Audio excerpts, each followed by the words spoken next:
right at Salmesbury Hall in Preston. It looks like another great location for Most Haunted to do their investigation. It's an old building, very, very old. Seems steeped in history. It's a great building, looks fantastic. Originally the Great Hall built in 1325, and hopefully it will be a really good shoot, good investigation. The place is yet again beautiful. It's this massive, massive building, again being looked after with the greatest of care by quite a few people. Everything about this location, there's just so much detail. Everywhere you walk and look, there's detail, you know, and everything's handcrafted. That's the difference. It's another place where you go and you're walking around and you suddenly come to doors. There's all these doors, and you'll walk through one door and think, hang on a minute, I'm not going the right way. You sort of end up somewhere and you think, I don't actually want to be here now. We have David Wells with us today, which is always interesting. I like David, and I always find it we do some different things with David because he's into the astrology side. So I'm looking forward to see what David has in store for us. It's amazing really, because you come to these buildings often and there's the white buildings with black beams. This is a big black building with like white spots. It looks fascinating. My initial reaction is you're just driving along the road and you see this enormous black building. It is huge. Very old, creaky floorboards everywhere, very dark inside, because it's all sort of dark beams. Some very good stories here as well. There's an interesting story of a ghost that's actually seen outside, waiting for a bus. Well, not exactly, but it is stood near the bus stop on quite a few occasions. Buses have stopped for it. People have actually thought it's someone coming a lift. They've pulled up. Needless to say, it doesn't get on the bus. I'm particularly interested in this place because, after mentioning this to my mother, I was coming to Salmesbury Hall. Really, because that's where your ancestors come from. And apparently my great-great-great-grandmother was a Southworth, and the Southworths occupied this place for a while. So yeah, I'm looking forward to seeing if any of the spirits recognise me.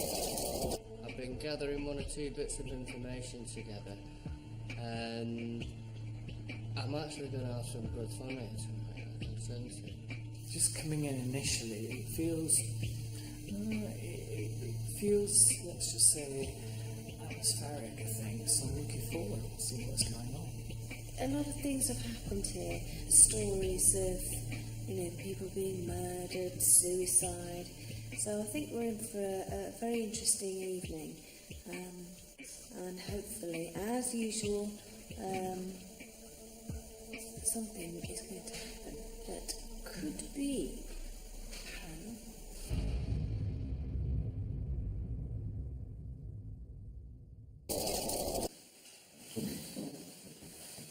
Well, we've just done the first walk around, and very interesting. A lot of information was given out, and what I found fascinating was that earlier on in the day, before Derek arrived, myself and David Wells had gone off and we had a walk around the building for about half an hour or so. And David came out with a lot of information as well. He came out with the name of, he mentioned that there was a priest and his name was called John. And he actually mentioned this priest's name up in the priest's room where he had been murdered, which I thought was quite interesting. How did this person pass on? The priest? Yeah.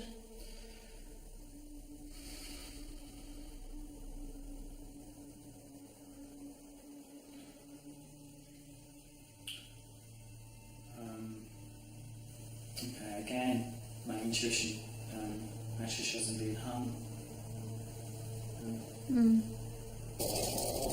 During the walk around with Derek later that day, Derek also picked up on a tragic occurrence involving a priest. This whole floor is just covered in thick blood. Thick blood. A big pool of it. And that pool of blood has come from a human being. And I feel here, please, that this priest has led me here to this other priest. The priest lost his life here. He was murdered.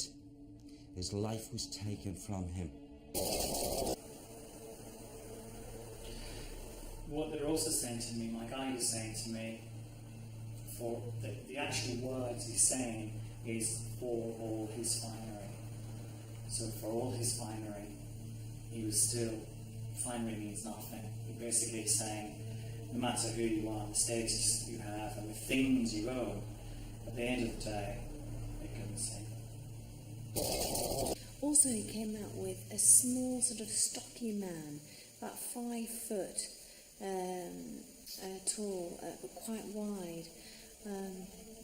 And he thought he was sort of slightly mischievous. We just went in a few rooms, and there certainly seems to be a bit of activity. And there's the little man as well running around doing something rather. He's a very odd, sprightly little character, but quite, I don't know if aggressive is the right word, but certainly authoritative, I would say.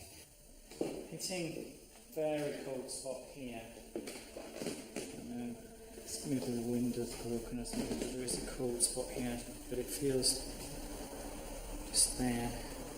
Yeah, I can feel that. Feel that? Yeah. It doesn't feel like a draft, it's just a spot. I'm going to stand a bit in it because there might be someone who's trying to. He's quite small, this man, and he's an angry little man. You know, little man syndrome. Uncannily, Derek also sensed the mischievous energy of this small spirit man during the later walk around. Broad of the shoulders, quite stout here in the front, and he had So a big man, but quite small. Yes. And I think in this room he may have been heard. And it's almost like he drew the attention to the furniture. It's like a moving of furniture. He doesn't like it. You know, clutter.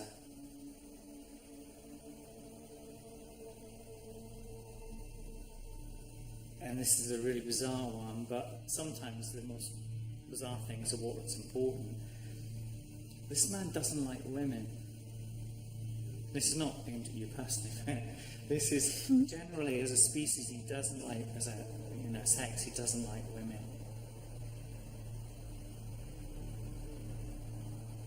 And he's using the word chattels. So the women in his life, I would imagine, weren't extremely popular. For me, that was interesting because 2 mediums on 2 separate occasions were coming out with the same, with the same or similar information. So I quite enjoyed that. Apart from that, nothing happened at all on the first walk around, and I was hoping that something would. But it's very difficult in the summertime because, of course, it's still light.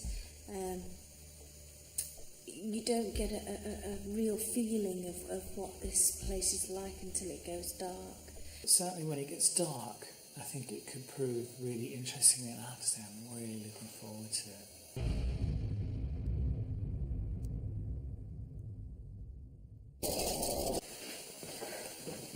Oh my God. Me and Kath just done a vigil in the cellar. We went in the cellar, it was not nice, it felt nasty. Cellars always do feel nasty anyway.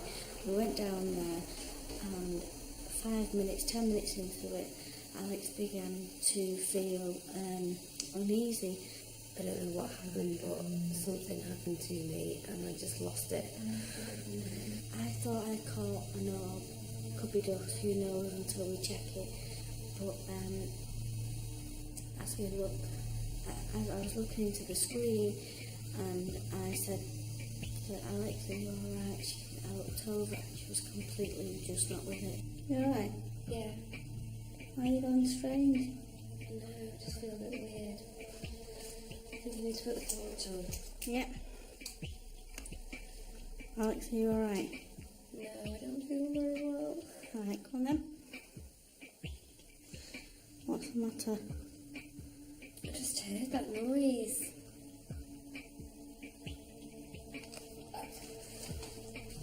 Oh, That's something for I thought it was a frog, for fuck's sake. It's a piece of thing with the bone. Alex, you went really strange. I'm sorry. You went really strange. I thought you were going to faint. I felt really, I do feel really, the top of my body just felt really strange, and the neck went all stiff, and I scared Kath. Kath was really freaking out because she thought if something happened to me, she thought I was going to faint, because I kind of just went. My fear was to be in the cellar by myself with Alex. How could, if she fainted, what do I do? I mean, not very good in a medical situation. That would have been terrible. So we didn't last there very long and came back. We actually got quite freaked out. And when we spoke to Kieran about it, it was almost like he said it sounded quite like a sort of out-of-body experience. Not like a near-death experience, but sort of like an out-of-body experience, which I don't quite understand, and I need to speak to Kieran more about it. It was just so strange, really strange. Really weird feeling. Wouldn't want anything like that to happen to me again. But the really weird thing was, after we came out from our vigil, after we came out of the cellar, we sort of, me and Kath went, right, Carl, you can go down there. And we sent Carl down there on his own, and he came back, and he'd experienced a really similar feeling to me. He'd had the same experience.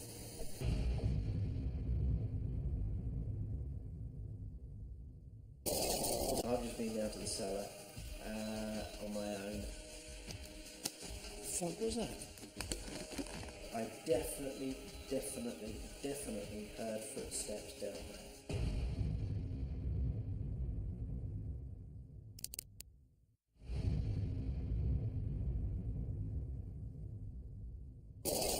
I've just been down to the cellar on my own. Kath and Alex went down to the cellar first. They didn't last very long. They came up because Alex felt quite strange. It seemed that she'd been taken over by something and was scared poor Kath to death. So they came upstairs and I went down on my own to see what it was. Now there was some strange noises. I definitely heard footsteps down there. What was that?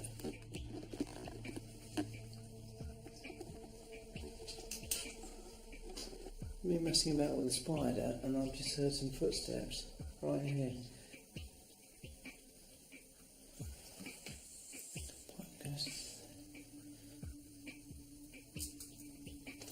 What the fuck was that? It was quite scary down there, I have to admit. There was another sound, and I did start to feel funny. When I described how I felt to Alex, she said that's exactly how she felt. So that's kind of strange. But I kind of rationalised it down there, because there could have been some unconscious suggestion, because I knew Alex had felt weird. Yeah, that could have made me feel weird.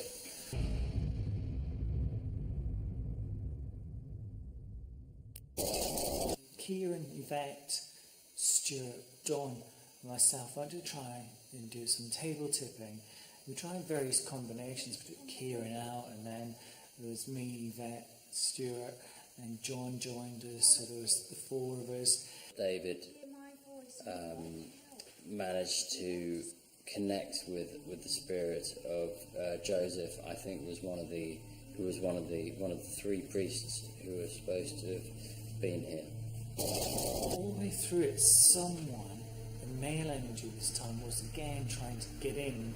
And it was almost like, if I were being honest, he was trying to get me to make the table move with my hands. It was also, I was fighting against this because, you know, I don't want to be accused of moving the table. I really don't. So I fought hard against it. But then he started to, it's almost like he was pulling on my face, you know, he was pulling. And at one point, I almost lost control of my lips. Odd sensation. So we kind of gave up on the table tipping for a bit, and we went on to do, I thought it might be a good idea to sit down and try and do maybe some trance mediumship, which is going into trance. Now, I didn't want to go the whole hog because it's quite a tricky procedure. I didn't feel it was quite the right time. David went into a trance. He basically seemed to allow the spirit to sort of at least get close to him. I don't know whether he allowed it to possess him, but he sort of went into a trance.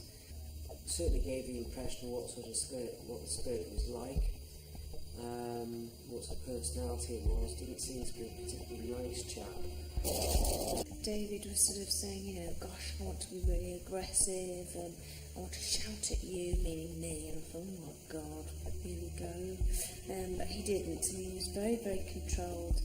And he connected with this spirit called Joseph, and quite a bit of information again came out. So it was really fascinating to watch another medium at work and find out what sort of information was coming through, how it comes through, and I really enjoyed that. When David was going into his trance, Kieran's mic, his radio microphone, went off. And I just assumed, I thought, oh, it's probably the battery that's gone. Taking the pack off Kieran now, it was switched off, but when I switched it back on, it says that there's half a battery life left in it, which you can see. I don't know if you can see the little line at the bottom there, that shows it's got half battery life left in. And to turn this thing off, you've got to pull this screen back, and you've got to press this red button and keep it held in for a moment. Right. So you can't do that accidentally. It's never happened before.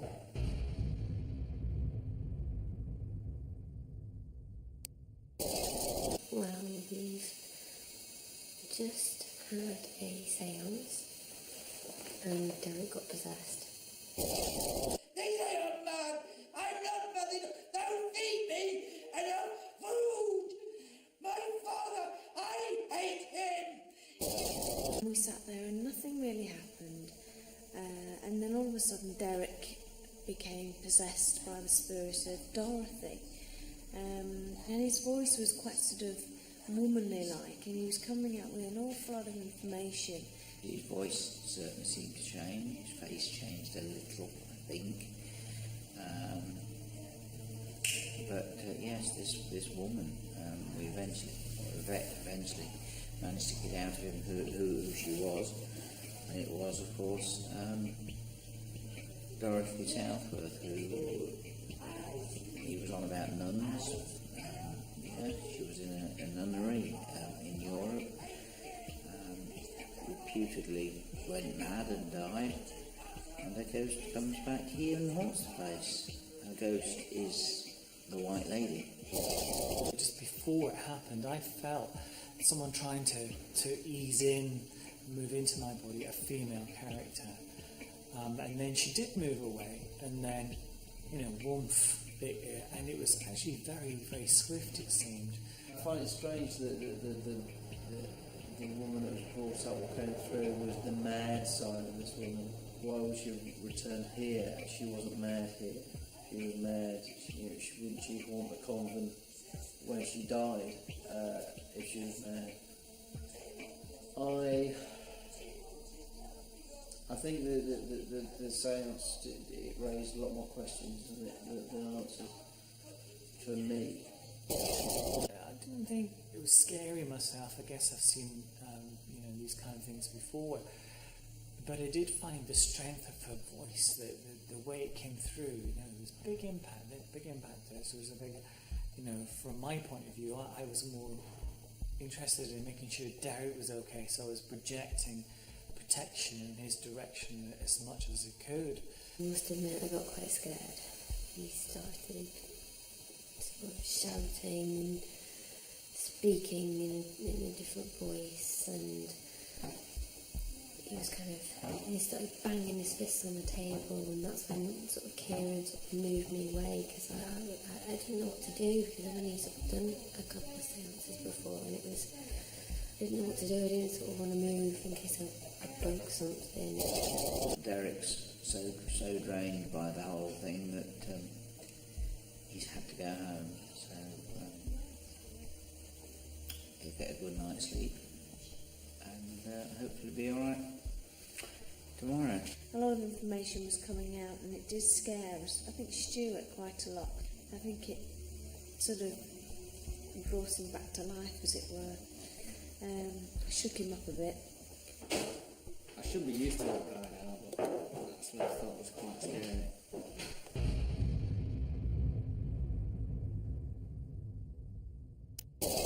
Yvette, myself, John and David Wells went off to do a vigil in the spookiest bits. I think they were spookiest bits anyway. We went on to quite a few places. We went in the top half of the building, and it was very eventful. We heard certain ambient noises. We heard sort of creaking and stuff, which you could put down to all sorts of things.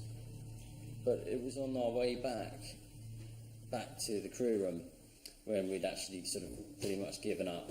Yvette heard a groaning or like somebody breathing in her ear. I know I heard it. I didn't imagine it was like a long sigh. Well, it scared me to death. No sooner had she run to the door than all of a sudden my throat really went. Something grabbed me by the throat and almost made me go, made me hiss. And I went belting for the door as well. But I felt as I moved towards the door, it wanted to lift me up. It was almost like I could feel it pushing me up off the floor. But by the throat, it was like that. Phenomenal, absolutely phenomenal. For the first time in my life with this kind of work, I was actually really scared. I was terrified, maybe borderline, but I was very, very frightened. It scared me to death, absolutely terrified me, so I screamed the place down, and then we all fell about laughing because we just thought we really are pathetic. Put that light on, I'm not alone, killer. Scooby-Doo and his motley crew.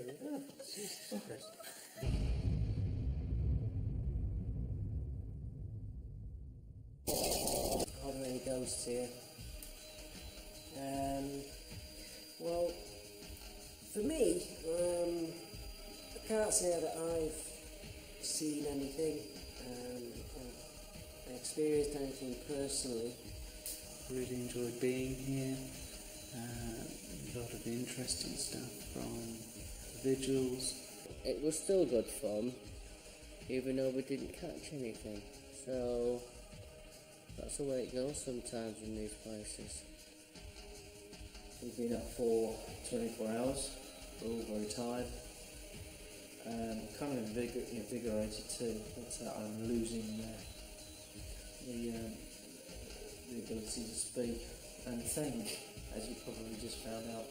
For me, it's been a really thorough, thoroughly good investigation. I've really enjoyed it, and I wouldn't mind coming back again. Actually, I did enjoy that. By the way, I wouldn't wander around here on my own. It must be enjoyable.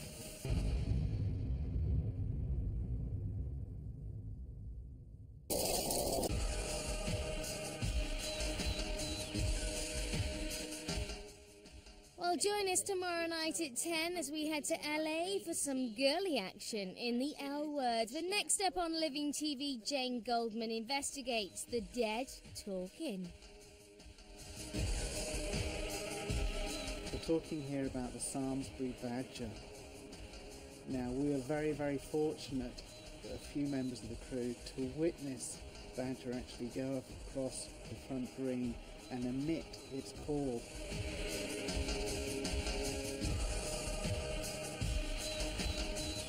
Because it's infrasonic, you can't hear it, so all you would probably see is the badger going like this.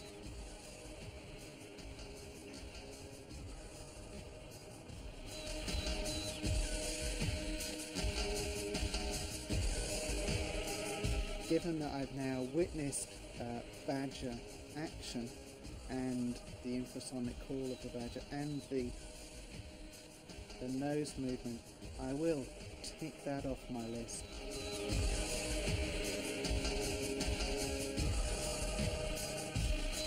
A dark shape has been seen walking behind me in this room, the parlour. Also, oh, sorry.